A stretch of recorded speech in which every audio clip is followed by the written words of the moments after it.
यह कहानी ऐसे योद्धा की जिसे लोग दानवीर कर्ण के नाम से जानते हैं। कर्ण पांडवों में सबसे बड़े थे और इस बात का पता सिर्फ माता कुंती को ही था। कर्ण का जन्म कुंती के विवाह से पहले ही हो गया था, इसलिए लायक लाज के डर से कुंती ने कर्ण को छोड़ दिया था।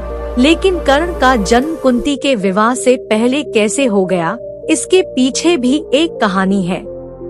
बात उस समय की है जब कुंती का विवाह नहीं हुआ था और वह सिर्फ राजकुमारी थी।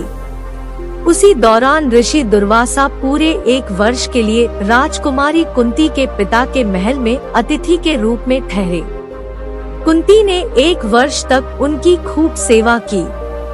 राजकुमारी की सेवा से ऋषि दुर्वासा प्रसन्न हो गए और उन्होंने कुंती को वरदान दिया कि वो किसी भी देवता को बुलाकर उनसे संतान की प्राप्ति कर सकती है।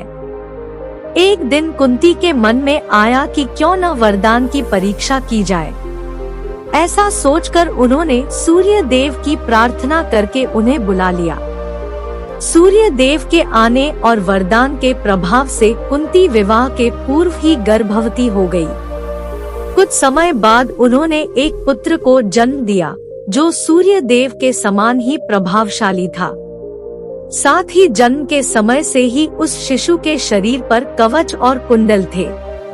कुंवारी अवस्था में पुत्र की प्राप्ति के कारण लोकलाज के डर से कुंती ने उसे एक डिब्बे में बंद करके नदी में बहा दिया।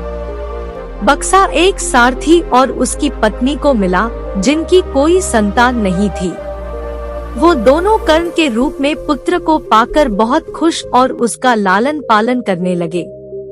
यही सूर्य पुत्र आगे चलकर दानवीर कर्ण कहलाए और कई वर्षों बाद कुरुक्षेत्र के युद्ध में 5 पांडवों के सामने वह एक शक्तिशाली योद्धा के रूप में खड़े रहे।